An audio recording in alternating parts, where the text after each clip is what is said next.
Welcome to Wear Yellow Proudly's Through Our Lens, Conversations with Asians and Asian Americans. I'm your host, Julius Sanchez.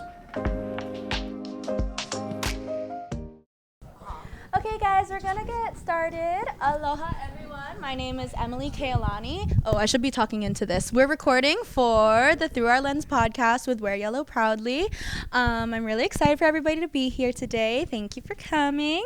I'm the founder of Kapwa. We started in November with our multidisciplinary recital. We highlighted about 8 different cultures within our community and sang in like 7 different languages.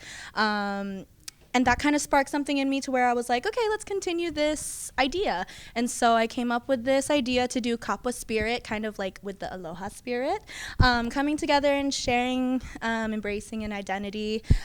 We have an amazing panel today. I have all their bios in the program. We have Julius Sanchez. He's the board president of Wear Yellow Proudly and the host of Through Our Lens. We have Robert Ellsworth Feng, who is the board member of Asian Opera Alliance. We have Alice Chung, who is the co-founder of Wear Yellow Proudly, and Everett Robinson, who is the producer at WHYY PBS TV 12. Yay! So, at the welcome table, you'll see the Hawaii Community Foundation. I really urge you guys to look at their website and their information about the Maui Strong Fund. Consider donating.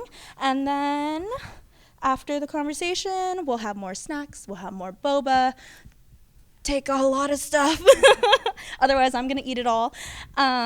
Let's jump in. Okay, so we are going to circle the theme of leadership and advocacy because we have amazing leaders. Let's start with, can you tell me your guys' organizations and your mission statements or goals? Anybody want to start? You guys can all. Sure, I'll start. So Wear Yellow Proudly is, we now officially have our nonprofit status, and we are based here in Philadelphia. Yay. And we started up in 2020 when artists, of course, were all still quarantined in our own homes, and we had to postpone our jobs. And we started on with a virtual platform. And once we came back into live events, we started producing more concerts rather than videos. Although, of course, thanks to Julius, we have Through Our Lens. And our main mission is to amplify Asian and Asian American artists through the power of music. Robert? Yes, so Asian Opera Alliance, that was also formed pretty parallel to Wear Yellow Proudly during the pandemic. And very similarly, it was created by Nina Yoshida Nelson, who now is at Boston Lyric Opera. And this organization is all about connecting Asian artists and uplifting their voices. And that's also part of our mission statement, is to uplift Asian voices and advocating for greater representation in their industry while striving for broader equity. So our main goal is to try to create a more equitable industry, and whether that's through peer mentorship programs where we get experts in our field to really bring each other together, or to give talks to different companies about maybe advising some productions like Madama Butterfly or Turandot. We are just here to help the industry move forward together. Thank you. Everett? Hi, so WHYY, we all know, 7 years, I have it on my shirt. So I don't go back that far with WHYY. But so our mission statement is to widen horizons for you and yours. That's what the WHY and Y stand for. And so the way I see it, coming to it from the music standpoint, I think that's always being a part of music and always being a part of the public media realm. I think we need to bring that more full circle. And that's why I think On Stage at Curtis, for me personally, is great, because I get to showcase not only the music, but then the people behind the music. And it's not just the composers anymore. I feel like when we're looking at the landscape of the music world, it's people like Emilie, who I was able to meet through this process. And so that's kind of what I see WHYY is, also networking and connecting. We also try to connect the community to things that maybe we don't have, or maybe things that we should have that they don't know about. And that's what I think Kapwa, which will be coming out on May 11th on WHYY TV 12, Mother's Day.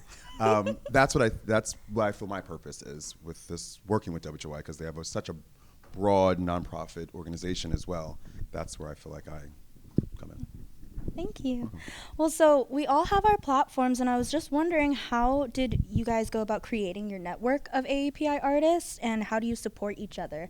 With Kapwa, I really tried to cast everybody that was in the vocal department, and I also kind of reached out to my friend Johnny, who's in the Bay Area. He wrote music for the show. My family really took part of the concert. They were featured in the media aspect. It was their wedding. It was my mom's Hawaiian wedding dance, and my dad played the ukulele, so that was really nice to have so much connection. We did a similar kind of panel. We were around a table to talk. It was a round table discussion over at Glimmerglass, where we kind of went through some of these questions too. So I'm just wondering, how did you guys create your networks?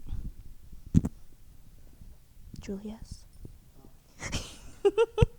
To be brutally honest, I think for every single, I think talking mainly about the podcast, what I've had is that whenever I've been on every single contract that I've had, especially festivals, I was like, okay, who's Asian or who is somebody that is, AAPI in general. And I was like, oh, cool.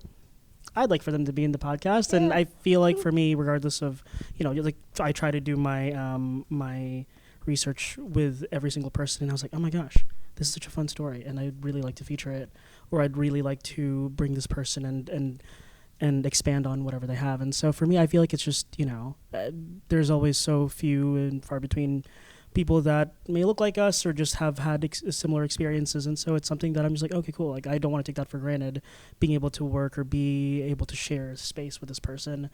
I'd love to hear their story. And it's fun because I've had people that I've known for 8 or 9 years versus people that I've just met on contract.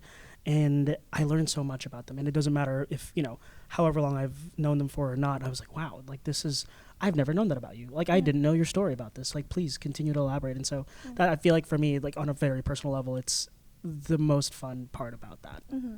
And we had a lot of fun on our podcast, on our episode. We just talked about cooking the whole time. Yeah. We talked about Kapwa and all those other things, but I think we should just have a cooking show. Yeah.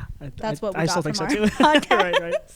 Right. Anybody else want to speak to that question? Sure. I feel like I have to go back to my perspective, as a singer. Until I think I came to, well, even in Philadelphia, but anytime you're meeting people at these summer programs, usually there's only one other Asian, and that's actually how Helen Jibing Huang, who's my co-founder, our co-founder, and I met back in, it was 2016, I think, or maybe it was 2016, and we got along very well. And then how WHYY Proudly happened was she reached out to me with the help of Michael Lewis, who's actually a coach also here in Philadelphia, and his organization, Oral Compass Projects, is also based in Philadelphia, got us started to where we are now. And I didn't have the benefit of knowing a lot of Asian singers. There were 1 or 2, but never more than 5 ever, never more than one hand, where I was at. And, through Helen and through the people that I've met so far in jobs, just like Julius is saying, being able to have the privilege of working on Asian operas Dream of the Red Chamber and An American Dream. And even though that's not just an Asian opera, but it surrounds having more than one Asian person in a cast, let's put it that way. Through that, my network got bigger, and through the shining silver lining of COVID was that we were all able to come together because we realized we really needed the community, especially to face things like Asian hate. So. Right. Yeah. Right. And talking about those Asian operas, we do have a question here. like, you know, it's important that we have that programming and it creates opportunities for the AAPI community and for Asian artists. How do we represent ourselves and our culture while not only being cast as those Asian roles? So I was wondering if we can like kind of talk about that and see, you know, where's like the line? I'd love to talk on this. Yeah. Yeah, being a singer myself, I always ask myself, what is the story I'm trying to tell, and what is this going to do for me, both artistically but also for my career? Because yeah, it's like Madama Butterfly is one of the most produced operas, and it's an important opera. But I always ask myself, is this role in this new opera, for instance, is this what I want to reflect on the community, or is this a role, is this a person that I want people to see?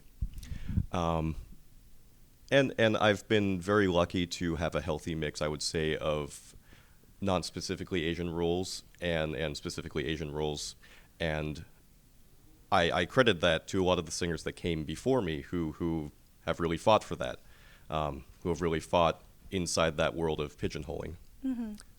But yeah, at the end of the day, I always ask, what is this doing for me, and how can I represent myself through this? Yeah. I think another important thing is that in the New Works Collective at St. Louis, which is where we kind of reconnected, I sang Mia in Family Style, and it not only touched on, the Asian community, but it also had so many themes that are universal that you can relate to. It was a single father household. They were struggling with money. She wanted to go to college, but she couldn't afford it. So there's all of those things that anybody can really relate to, some of those struggles. And so I think that was what brought a bigger audience in, of not just the Asian community, but being able to relate to it in other ways. Yeah. Anyone else? Sure. I was just thinking of an analogy about when it comes to having to embody roles that aren't really you, because I haven't played a Korean or a Korean American role for that matter. I've played Japanese, I've played Chinese, I've played basically everything but, of course. And for us, anyone who identifies as Asian or Asian American, the only frontier for our stories to be told is new, is contemporary. And we have to bring these stories ourselves. And so I'm always thinking about, no matter what role I'm approaching, I'm thinking about, okay, who is this person as a human? And then for us comes the fun part where after you have baked that really good cupcake, and then you have the fun of the icing and the decorations that put on top of it. And obviously that isn't just our like ethnicity or our culture or anything like that, but it's something that is essential when you are doing that cooking, you're doing that baking, and it's what sets it apart. And I think so, me doing Suzuki will be completely different from someone else doing Suzuki, because we have such an enriched background in our identity, bringing to the role. I love that. I would say, just stemming off of what you said about the casting, I've actually never been casted as an actor, singer, dancer in my past, because I'm sitting here as a producer, but I never was casted in any roles that matched me ever. And I just had to, unfortunately, play along to get along, was what I would say. And especially when, at this time, I was in Los Angeles at the time, in Hollywood. So it was very difficult to understand why they couldn't understand that I'm mixed. I'm Cuban, Indian, Hawaiian, and white. And so it's like they can see the two parts. They're like, okay, white, we can understand why we wouldn't cast you in that role. Get that. Cuban, didn't understand that at all, because I'm like, okay, well, there's a mixture. But Pacific Islander was the one that I felt very connected to growing up anyway, and it was the one role that I could never get anything in. And it was one of those things where being able to work with Emilie and create this, even though it was just a small 5-minute clip in a show, I finally got to actually say, through Emilie, how I felt about creating that space, but not knowing really how to, because everywhere I went, I was always the token black. That's what the role you get. And that's, unfortunately, at the time, I thought, oh, well, if I want to, again, get along to play along, I have to do what I'm told, which I should have, at the time, thinking about it again, should have said more about how to incorporate culture into the works that we were doing. And I went to a school called AMDA, the American Musical Dramatic Academy. And so just understanding now that they do that, but then back in, I'll say my age, 2009, that wasn't a thing. Speaking up, you get let go and asked to not come back. Just like slight commentary, like it's always wild to me because I think I was shocked myself to forgetting what I was about to say, actually. But you were talking about how in terms of like casting and, things like, for example, South Pacific, they have casted Pacific Islander roles for usually by someone who wasn't Pacific Islander at all. And that's been a tradition. And it's just, that's the way things were. And so going back to like our own narratives and your like beautifully diverse like background, like those narratives wouldn't be out there and definitely not in mainstream media, right? And ideally we're changing the culture for that. And I totally agree with that, because just knowing that there's a special coming out on WHYY, the first one that will not be in English, is very interesting to know that it's the first one and they've been around 70 years. I think that would kind of segue into, I have this question here about imposter syndrome. As a Filipino American that doesn't speak Tagalog, that kind of really weighs heavily on the way that I identify, or that I like feel that I can kind of be part of my community and culture. I was wondering, because of the roles that you felt you weren't able to book because of, all of that, does that really play into the imposter syndrome, and how can you relate to that in similar ways? Yeah, it definitely played into imposter syndrome. For me, just growing up classically trained, growing up with musicians in my family, athletes, and just not having the culture, I'm just going to be very real with this, the black experience, having to pretend that I knew what everyone was talking about half the time, or having to pretend that I've seen Boys in the Hood and Juice and all those movies that you're supposed to see that I didn't know about. It really felt like at some point I kind of felt sometimes like I was acting within reality, where I was building myself up, like I have to go to this audition, but I can't say certain things, I can't do certain things, I have to remember to stay a certain way while I'm in that atmosphere for whatever, how long it may be, 20 minutes, 30 minutes. If it went past 30 minutes, it would get a little ridiculous, because then it's like, oh my God, I have to remember that you're trying to book a job. And that's what I think the problem where I felt like the imposter part was weighing on me, is that I'm trying to book a job, not really trying to book a lifestyle, and this is making me feel like I'm infringing on my lifestyle by faking it to make it, if that makes any sense. I saw that question when you had it, and oddly enough, I've actually had the complete opposite experience, because I was born in the Philippines and I do speak Tagalog, but it took every bit of me to actually assimilate. And in that sense, I felt like so much imposter syndrome, because we did learn so much English in the Philippines, and we just consumed so much Western media, and like coming here, we were already fluent, but we never spoke English to that degree. And so I think through growing up, it was just that level of imposter syndrome, but from a different lens, I would say, was so different, of just endlessly assimilating and just putting behind, like, even just like learning about history from our end of things. And honestly, it wasn't until well into adulthood, and honestly joining Wear Yellow Proudly, was where I was like, oh, like I really want to dive back into my roots and understanding it. But again, just a very flipped retrospective image of that, of just like, oh, even though I came from that in a very different experience than you in that way, I was like, oh, I don't want anything to do with that, honestly, like to a certain degree of just like, I just want to put that behind me. And again, it wasn't until recently where I was like, oh,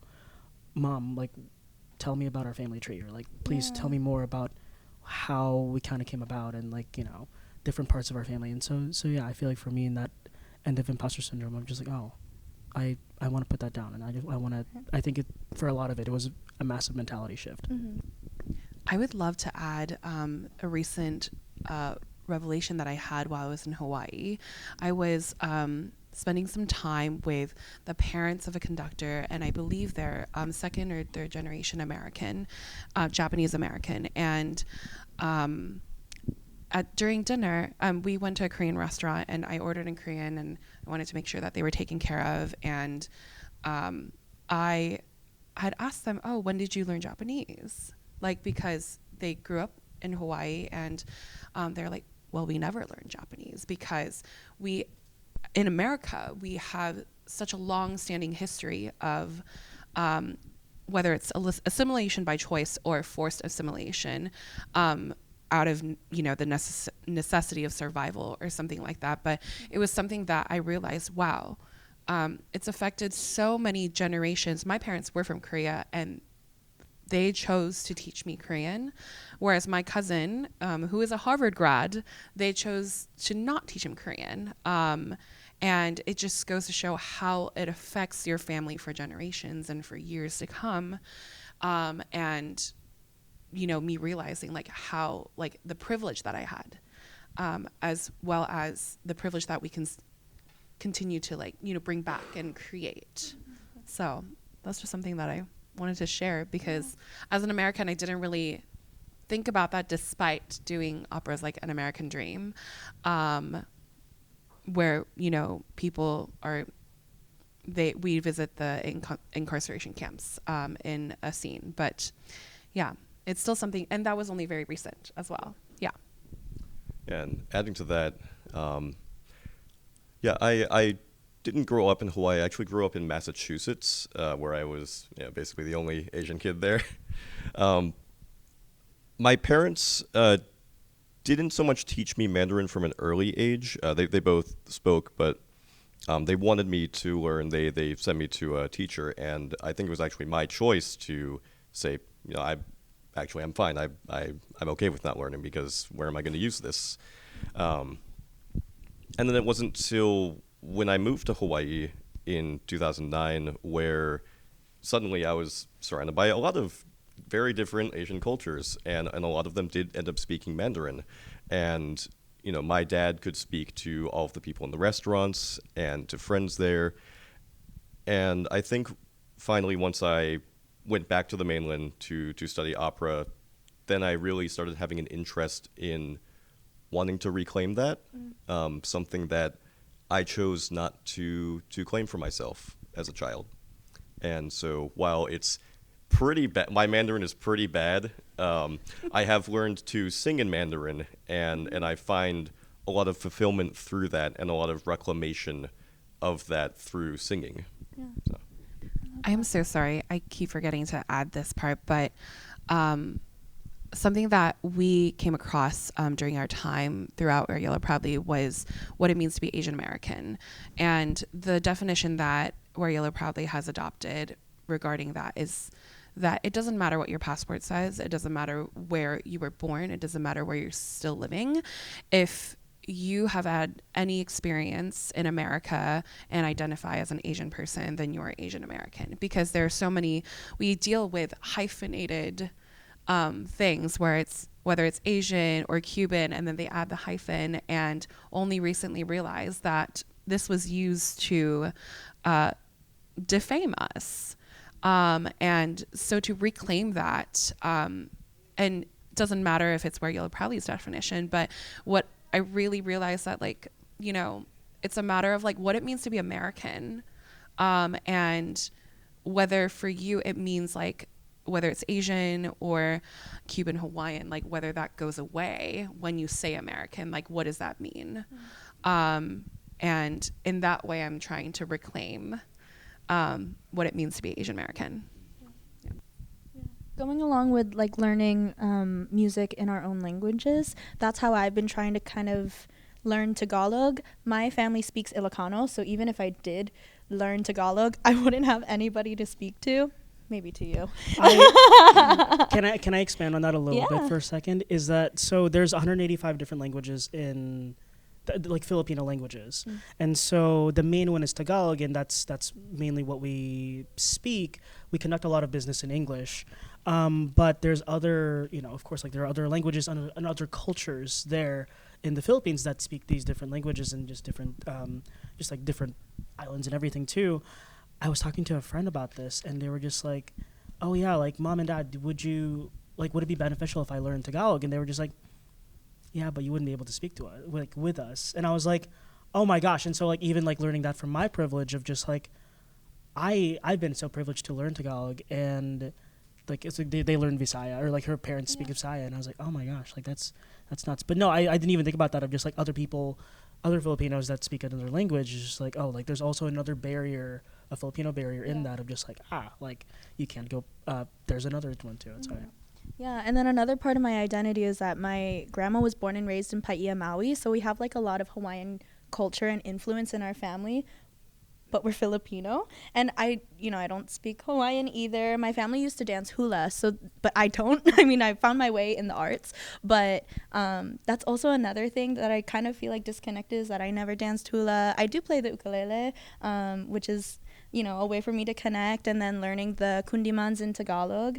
I think that's like a way that I've been able to connect, and it's nice that I can do that through Kapwa, through this platform, and, talk to all of you guys. I have a question for you guys in terms of leadership, because I'm very new in this, Kapwa is like a baby right now. You're doing great. Thank you. And so I was just wondering, because sometimes I feel imposter syndrome with leading a project like this, and it's a passion project, so it's not what, I don't want to belittle it at all. But yeah, I'm just wondering, because you guys have like a nonprofit, an Asian Opera Alliance, and an entire WHYY producer, so I'm just wondering how you guys go about like your leadership positions, because sometimes I do feel that I'm not qualified enough for this stuff. But I'll say, and you can ask WHY full staff this. I just speak up. We have staff meetings, and probably shouldn't say all of this, but I'm going to say it because I have been doing this to get what I kind of want in a way, because I just, again, from LA to now, it's like I have to stand up and say something, always. If I feel as though I need to say something, I need to say something. And I don't know if you guys, I know you guys probably do remember the protest and the arena that was about to happen around here. We had to talk about it a lot. And when we post numbers up for our different shows and just see our different demographics, we're not at a high number with the Asian community. And I was just so appalled by seeing that, because the fact is we're right around this corner from Chinatown, which doesn't make sense to me, which is exactly what I said, that word for word. So anybody at WHY can know that that's what I really felt, that we can't continue to say change if the change we need to make is literally around the corner and it's not happening. And so that's kind of how leadership-wise that I have this position now where I can say things and can say, hey, let's put this special on TV just because we need to get those numbers up. But we need to also, I say numbers because I'm also corporate-wise, that's how I use my leadership, is that I can translate what I need to do for the community and for the people that I'm doing it for into numbers for the corporate sector of our business. And so that's kind of how I've been able to, and I think maybe that's probably why I had all those issues in Los Angeles, is that I needed to not be a performer only and step out and have some of the pocket change they give out to do other things to promote for what I really believe in, and that's my culture. And you were going back to real quick before I forget to say this, you were saying how you connected with your culture by playing ukulele or trying to sing in the different languages. I have, because I'm a TV person, and it's just, I just thought about that when you were saying this. My only connection to Hawaii growing up, and do not laugh, but it's the truth, was, if you guys remember a show called Baywatch, and there was a guy by the name of Jason Momoa on Baywatch Hawaii, and I knew he was Hawaiian, and he was born there, and so that was my only kind of being like, oh, there's a person who's really casted as the role that they're actually looking for. And I knew that and just followed and watched him. Now he's Aquaman now, or all that other stuff. But back when he was in Baywatch, it was one of those things where I knew I could tune in and just go, Jason, my cousin, Jason. This is my cousin, Jason. And weirdly enough, Jason is one of my favorite names because of him. just because it's the only connection I had. Like, oh, I know he's an actor and he's in Hawaii, and there's a show about actors in Hawaii who are also lifeguards and swim. Okay, this could be a possibility. So I just wanted to throw that in there. I love that. You know, to go off of that, I think it was oh gosh, the talk show. It was the Oscars when I think 2023 when I feel like I mentioned this a billion times, but when Michelle Yeoh won her Oscar, and I think the first thing that she said was, "These are for all the little girls and little boys that look like me."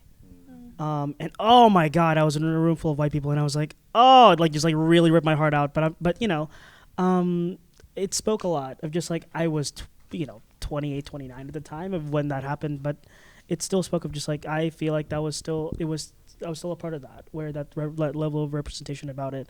But going off of that, I feel like with regards to your question, it's I don't know. I feel like I was still terrified in terms of leadership of how to kind of go about things and be a part of whatever organization and everything else. But for me, I was like, you know what, I'm still terrified, but I'm going to do it anyway. I feel like a few days ago, we just had our first board meeting actually.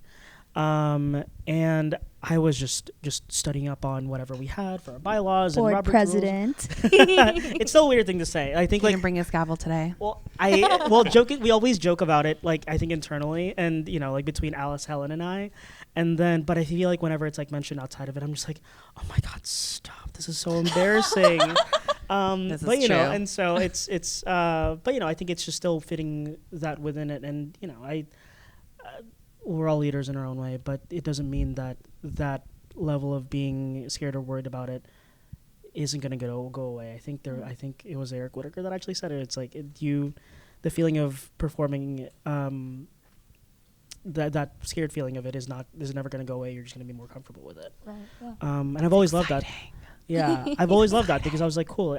But I think that for me that means that you care, that you want to be there, that you deeply care about doing well and servicing what it is, your art and the leadership that you're partaking in to do well in. And I think that's really, really important to me.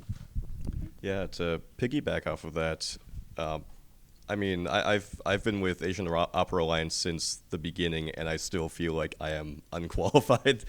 But no, I just started out because I finally found a group of people that I felt saw the vision that I wanted to see, saw an industry that I wanted to exist. Mm-hmm. And I looked to Nina because I saw someone who you've made your entire career, you have such a big opera career, and you're fighting for us, and you're actively doing something to help the next generation. And I wanted to do that.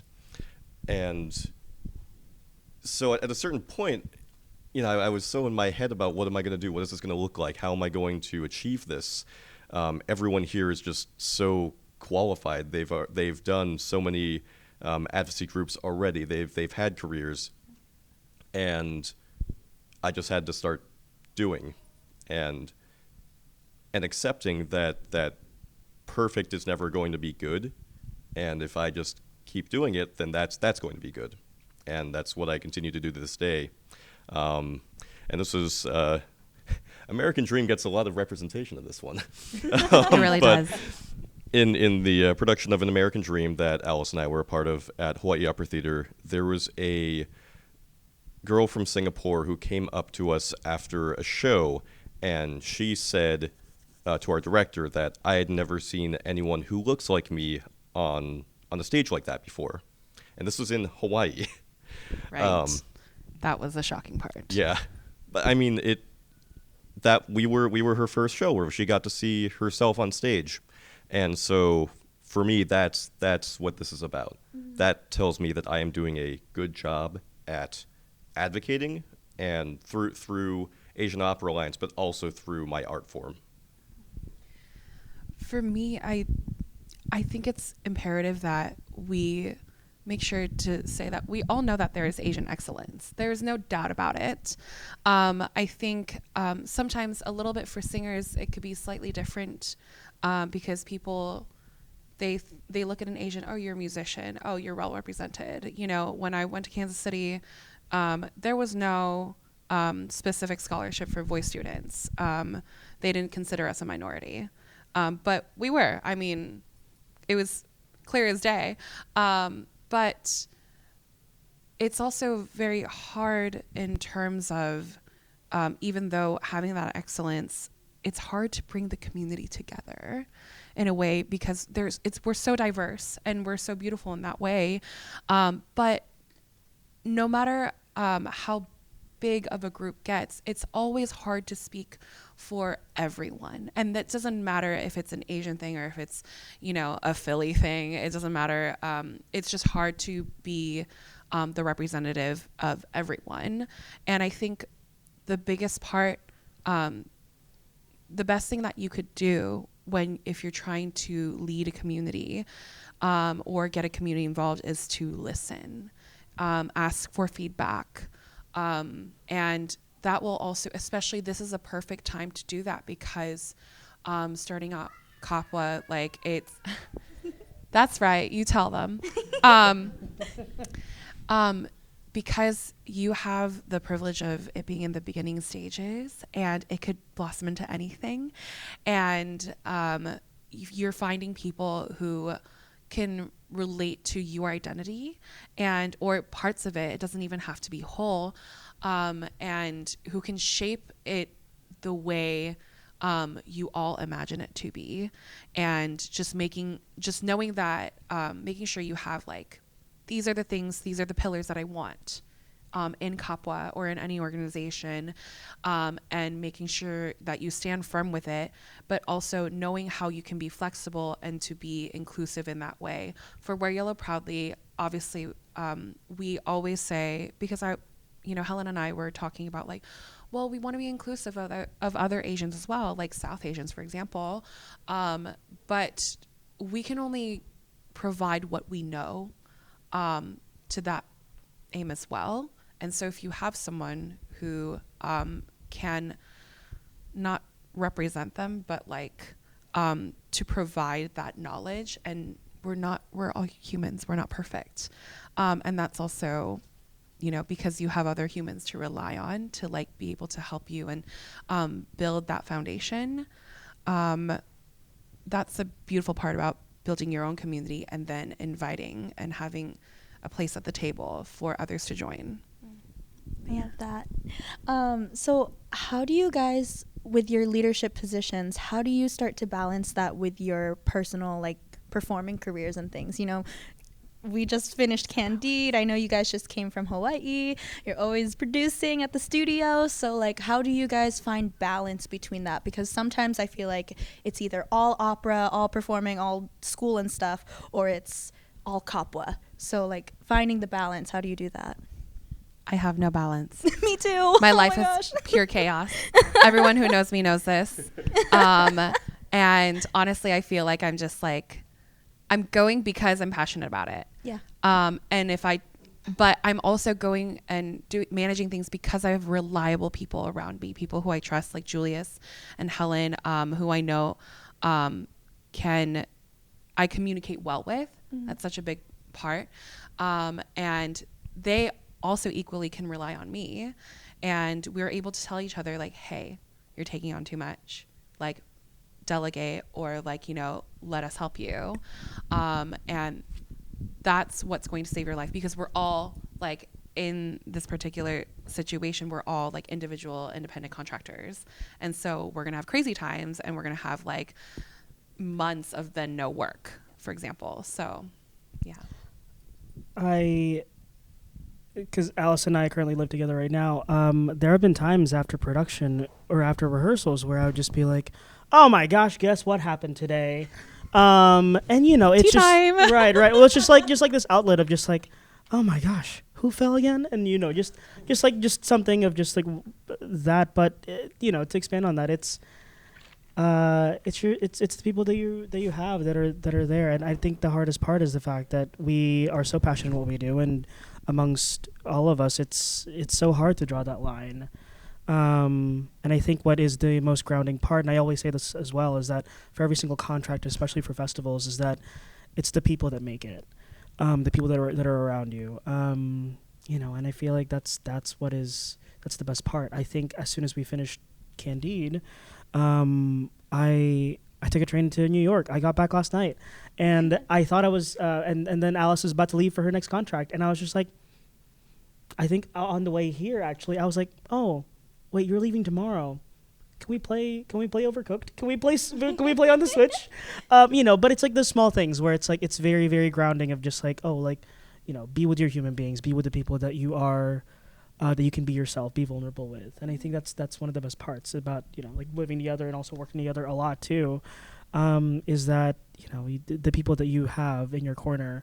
That's also something that I've learned so much, is that the people in your corner want you to win.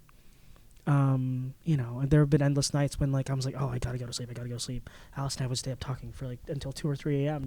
I literally told you to go to bed. Yeah. And then he didn't. And he did. Yeah. I came out to her room and I was like, I don't want to talk, but I just want to like coexist. So I laid out on the floor. But again, it's just the people that you're with and the people that you allow yourself to be vulnerable around. And yeah, I think that's one of my favorite parts. Is like, yes, what we do is it like pushes and pulls us to so many different things and ways that we need to exist. And when you're allowed to exist as your own self, those are the people that you hang on to. I originally didn't have a balance at all. I finally found it in these past like 3 or 4 years with WHYY.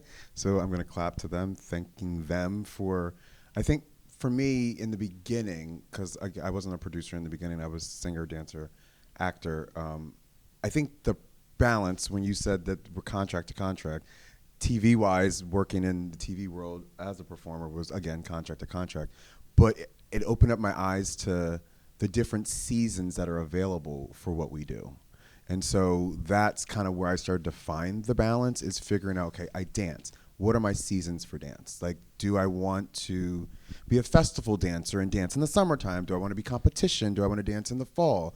What type of music do I want to sing? Do I want to, I'm classically trained, so it was always that battle of I dance hip hop and I dance contemporary music, but then also I sing Christmas music.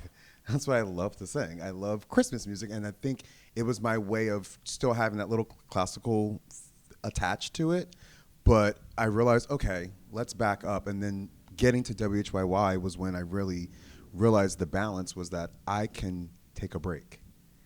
I can stop and not have to constantly be on a stage singing somewhere, be somewhere dancing, and it'll be okay.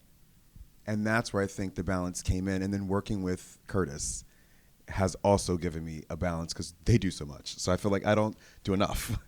So I'm thinking, okay, let me really step back and go, okay, you're fine. They do so much. You're fine now. So that was where, and then seeing you guys in Candide, and then just working, I have to say, the honest truth is that I get inspired by my peers and other people that I work with that I feel a connection with. So when I came to Candide, it inspired me to go back to recording songs.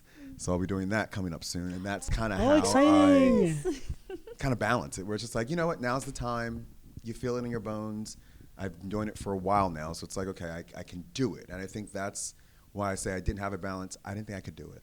That's why I didn't have a balance. I felt like I had to do everything. If I didn't do one thing, I would lose it, and I wouldn't have the skill set, which is not true. In our field, it's definitely not true. You grow, you change, you expand, and you become something different, but still the same core passion, which is the music. Yeah, for me, it is the people. I'm an opera singer, board member of Asian Opera Alliance. I'm a librettist as well, but none of those things are done alone. Unless it's a one-person a cappella opera, it's a village effort. I am a board member of Asian Opera Alliance, and even with the libretti things, there has to be a composer on the other end. There are people performing your work. And while sometimes you can't choose the people that you work with, I really do treasure the people who uplift you, the people who love you for just being yourself and allow you to be yourself. And in return, I try to show that same generosity. And also just accepting that there are just some things that you can't control. and just controlling the things that you can control helps me keep my sanity. Okay, we're going to wrap up in a little bit, but I just have a couple more questions. As creatives with public platforms, how do you represent your culture and build community through your organizations? And how do you use media as a tool to highlight your advocacy work? It's a loaded question, I know. It's a long one. I guess I'll start at the end of the question, the media part. Yeah. The best, just because like I said earlier, connection to Hawaii was Baywatch and Jason Momoa. I've always made sure that I sprinkle little things of culture into my work as much as I can. And so if I can sprinkle it, I know that there'll be a little Everett out there watching and going, oh, maybe I can do this too, whatever this may be. Because at the time, I think for me, it was just being an actor, just getting on TV. I think that's what it was, just get on TV. At the time, in the 90s, that's how that was. You get on TV, there was no social media. So that's kind of how I try it and sprinkle things in. But now with really, I want to say force feeding my organization to see that there's a void. There might be a void in the world, but in our organization within the world, we shouldn't have that void. You know, so that's how also I try to, culture-wise, I try to make sure I reach out to people that I want and things to tell their stories as well. Did that answer that? I don't think that answered all of that. Look, okay, because sometimes I'll say things and many things. saying things all the time and being. I watch it back, just to be honest. I watch because me and Emily have a special coming out, and I watch it back and I'm thinking, I was so worried about what I was saying, and then I see it back and I'm thinking, I didn't say enough. Did I answer the question? Did I ask this right? So, okay. Just making sure. I do the same thing every single time I'm like editing the podcast. I'm just like, oh my gosh, are we just talking in circles right now? And then you look back and I was like, oh my God, you're in your head the entire time. It's fine. Yes, you did. This answers your question. As I talk cyclically about this, yes, you did. I'll say with some of like the Kapwa posts that I've been doing, I love having this other account where I can just post whatever I want, and it's like clips of our WHYY show, it's clips from the podcast, it's promoting for this, and I just get to post whatever I want, and I kind of like it because it's what I'm passionate about. It's like content that I think is fun, and it's just like, okay, I'm just gonna post this. Oh, whatever. I said you turned into a producer on us somehow. In this whole process of when I first met you 2 years ago, because I met you when you were coming back from Germany, which I find very interesting still. I say that all the time. Like, she was coming back from Germany. And she's like, can I meet with you after that? I'm thinking, yeah, you can. But now looking at you, it's just like, oh my God. Yeah, Yes, I mean, Emily. like, through this, like, process, I mean, like, the programs and, like, just like learning how to use Canva proficiently, that was crazy. Like actually programming a recital, like creating a cast and seeing what they wanted to put on the recital as well. Like, there's so many things that I learned from these experiences, like having an event, and like, it's just, everything is, we're just happy that we're all here, and thank you guys for all being here. I'm like, I love this conversation too because I do really feel seen within it, even though there are like different perspectives. I think that there's like all like the Kapwa spirit, Yes. Yeah. To wrap up, I was wondering if you guys would share some of your most meaningful experiences or changes in the arts that you see as moving in the right direction. I'll go again first, I guess. No, I have to say, I give a shout out because I know we're talking about Asian culture, but then I also, for me, I was mentioning Cuban, and I want to say there's an organization in Philadelphia named Esperanza. Esperanza Art Center was a labor of love for me. I actually created the center with them in 2019, and Dr. Reverend Luis Cortez, I got to say his name right because I just call him Luis, but Dr. Reverend Luis Cortez is someone that I feel as though has helped me see myself more within the arts by opening up the door and being true to who he is. Because you meet leaders all the time. They say, oh, call me if you need me for something. Call me if you need something set up. And I actually really did call him, and he actually did it. which was the biggest surprise after having to leave during the pandemic and then not knowing whether or not that relationship was actually a real one or if it was just there because I was working there. And find out it was not. So I think I answered that question. Again. Long day, very long day of talking. I think just I was part of the Hawaii Opera Theater's Young Artist Program from 2022 to 2024, and just seeing their mission statement in action and really seeing them actually follow through on their dedication to uplifting, the people in the community in Hawaii on their stage and having it reflect the audiences that come there. I think that's been one of the most meaningful things for me, and just seeing if they can do it, anyone can do that. Anywhere in the world. So I think on my end, I feel like I've been stage managing a lot in academic settings, and I think one of the best parts is seeing such a diverse cast all the time. I think like within us and Curtis and also Juilliard too, and it's for me that's very promising because you're having that in education, and then going into the professional world. I feel like that for me was really special. I mean, we like you, me, and Ross, I feel I've been like this, the three Filipinos that I'm just like, oh, like we can just like talk about this or something or whatever else, and I've never really had that in a rehearsal setting. So I feel like that was one of my favorite things of just, I think we would just talk about cultural things, even just like small snippets of it. But I feel like that's what make a rehearsal, just like the micro interactions of that, of just that's how you bond. And we were able to, and I mean, just even like learning through other people in our cast too. And I'm just like, oh, like you're from here, and just having downtime and just understand where they're coming from too. And I was like, cool, because unlike contract to contract work, being here at Curtis for the entire season, what's really nice is that you get to invest in these human beings too.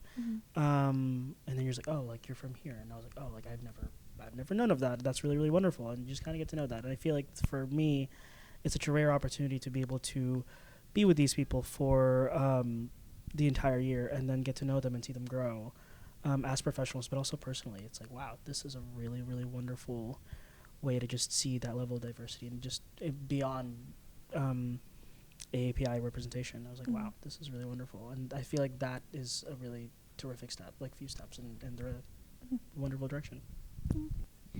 I would just like to add that rather than answering your question, I think, because I do see, people pushing for it. And once we are all feeling like, we want to be an admin and we want to, continue this change on the other side of the table, what I know for myself, but a few other people, like something that has come up constantly was how can we start this change from like within education, within the academic world, because that's where, people are missing a lot of representation. They don't see themselves. And that's something that, I know as a part of Wear Yellow Proudly, like, we want to kind of get in there and approach this issue with like a multi-pronged approach rather than just like, okay, we're just going to keep going in the industry, because for us to continue and keep growing our representation, we need the people to get past there. And if we can't get them out of academia or keep them in the country, for God's sake, then how are we supposed to do that? Thank you, guys. Thank you. I would like Everett to plug our upcoming Kapwa It's programming. plug time. Okay. Find a camera, maybe. It's so plug funny it to the 'cause I can podcast. plug Which camera, stuff all day Julius? long, Which but camera? answer I know, a which camera? question and This talk camera? normally- Oh my God, it's so Ready? hard to talk You got normally. this. Go. Okay, here we go. So the On Stage at Curtis concert special featuring Kapwa will air May 11th on WHYY TV 12. It will be in the evening, so definitely get together with your family, and it is on Mother's Day, so you can enjoy it with Mom. Dad can be there too, but we're going to run it again on Father's Day. So Mom and Dad both can enjoy it separately if they would like, but also I just said that, so hopefully, Betsy, you will put that on for June, because that's we needed another day, and I just came up with that just now. Yay! Well, Bravo. thank you guys so much. I have a little token of gratitude for you.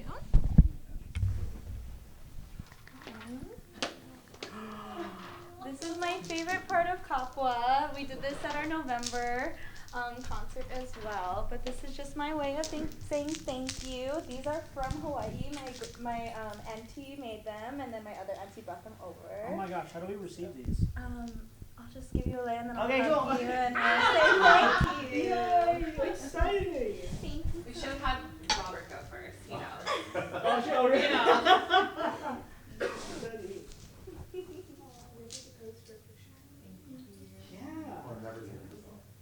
Yeah.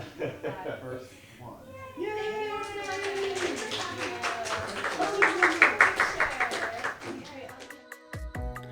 Thanks so much for joining us. Like, share, and subscribe to join us for future episodes. Hope to catch you on the next one.